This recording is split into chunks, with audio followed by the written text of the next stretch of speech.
ఈ వీడియోలో నవోదయ ఎంట్రన్స్ ఎగ్జామ్కి సంబంధించినటువంటి ఫిగర్స్ పరీక్ష. ఈ ఫిగర్స్ పరీక్షకు సంబంధించి ఫిగర్స్ ఎలా ఇస్తారనేది విద్యార్థులు ఈ వీడియో చూడండి. Problem figure. ఈ ప్రాబ్లం ఫిగర్లో ఒక డిజైన్ కలిగినటువంటి 4 చతురస్రాలు ఉంటాయి. ఆ 4 చతురస్రాల్లో ఒకే రకమైనటువంటి డిజైన్ ఉంటుంది. ఉదాహరణకి ఈ పిక్చర్ని చూడండి. 4 చతురస్రాలు ఉన్నాయి. 4 చతురస్రాల్లో మొదటి చతురస్రంలో ఉన్నటువంటి ఇంటూ మార్కు, పై లైన్లో గ్యాప్, ఈ చివరిలో 0. దానికి 0కి ఆపోజిట్లో డౌన్లో ఈ కార్నర్లో 0కి 0 ఇచ్చారు. ఆ టాప్లో ఉన్న ఇంటూని డైరెక్ట్గా ఈ రైట్ కార్నర్ డౌన్లో ఇంటూ ఇచ్చారు. కాబట్టి ఆ డిజైన్ను రెండే స్క్వేర్ చూడండి. రెండే స్క్వేర్లో కూడా అదే డిజైన్ ఉంది, సేమ్ డిజైన్. మూడో స్క్వేర్లో కూడా అదే డిజైన్ ఉంది. సో 4వ స్క్వేర్లో ఇక్కడ ఏ బొమ్మ ఉండాలి అని మనం క్వశ్చన్ మార్క్ పెట్టాం. ఆ బొమ్మ, ఆ గ్యాప్లో ఏ బొమ్మ ఉండాలో ఈ దిగువ 4 బొమ్మలు ఇచ్చారు చూడండి. ఈ దిగువ ఇచ్చినటువంటి 4 బొమ్మల్లో 1, 2, 3, 4. 1వ బొమ్మ ఆ డిజైను కరెక్ట్గానే ఉంది, కానీ మధ్యలో 0 ఉంది, కాబట్టి నాట్ సూటబుల్. 2వ బొమ్మ చూడండి.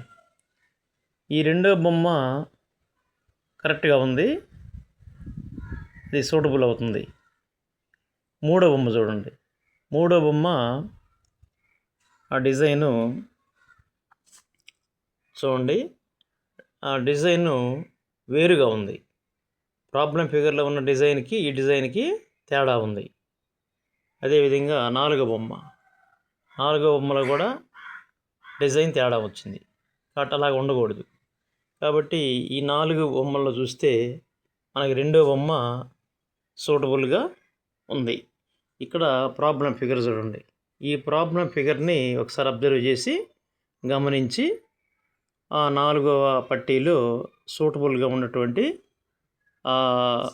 దాన్ని కనుక అక్కడ పెట్టినట్టయితే అప్పుడు 4 స్క్వేర్ చదరాలు సమానంగా ఉంటాయి. ఈ విధంగా నవోదయ ఎగ్జామ్లో బొమ్మల పరీక్ష ఈ విధంగా ఉంటుంది. ఇది ఒక టైపు. ఇందులో మళ్ళీ 2-3 టైప్స్ ఉన్నాయి. సిరీస్ అని అడుగుతారు, కొన్ని ఈ విధంగా ఉంటాయి. ప్రాబ్లం అడుగుతారు, ప్రాబ్లం ఫిగరు. కొన్ని కటింగ్స్ ఉంటాయి పిక్చర్స్లో, ఆ కటింగ్స్ కొన్ని అడుగుతారు.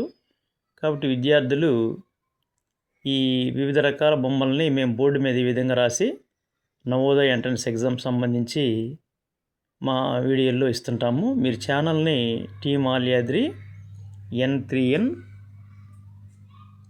ఇంగ్లీష్ ఛానల్ 95059744 అనేటటువంటి దీనికి మీరు వెంటనే సబ్స్క్రైబ్ చేసుకుంటే మేము వీడియోస్ ఇచ్చిన వెంటనే మీ ఫోన్లో మీరు వీడియోల్ని చూడవచ్చు.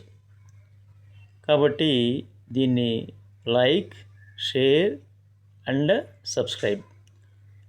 ఈ ప్రాబ్లం ఫిగర్స్ వరుసగా ఒక 3 days ఇస్తాము. తరువాత ఇంగ్లీష్ లాంగ్వేజ్ ఒక 4-5 వీడియోలు ఇస్తాము.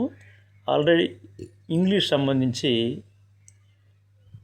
మా ఛానల్లో ఒక 50-60 వీడియోస్ ఉన్నాయి గ్రామర్కి సంబంధించి. వాటిని కూడా విద్యార్థులు చూసుకోవచ్చు. 6, 7, 8, 9, 10 తరగతుల విద్యార్థులు ఇంగ్లీష్ గ్రామర్ కొరకు passive voice, active voice, direct indirect speech, prepositions, తర్వాత వాటిల్లో రిలేటివ్ ప్రొనౌన్స్, వీటి గురించి మేము వీడియోలు ఇచ్చున్నాము. మీరు మా ఛానల్ని సబ్స్క్రైబ్ చేసుకుంటే విద్యార్థులకి మేము ఛానల్ ద్వారా సహాయపడగలం. కాబట్టి విద్యార్థులు 10th క్లాస్లో అయినా, 6th, 7th, 8th, 9th క్లాసుల్లో అయినా మీకు ఏదైనా గ్రామటికల్ పాయింట్స్లో డౌట్స్ ఉంటే మా ఫోన్ నంబర్కి ఫోన్ చేసి మీరు తెలుసుకోవచ్చు. కాబట్టి నవోదయ అంటే నవంబర్లో పరీక్ష ఉంటుంది అంటున్నారు. కాబట్టి నవోదయని మేము ప్రధానంగా ఎక్స్పోజ్ చేస్తున్నాం మా ఛానల్లో ఇప్పుడు. 5వ తరగతి చదువుతున్న విద్యార్థులు నవోదయ పరీక్ష రాసి అక్కడ మంచి మార్కులు వస్తే జవహర్ నవోదయ ఒంగోలులో వారికి సీట్ వచ్చే అవకాశం ఉంది. కాబట్టి విద్యార్థులు దీన్ని సబ్స్క్రైబ్ చేసుకుంటారని మరీ కోరుకుంటున్నాం. Thank you.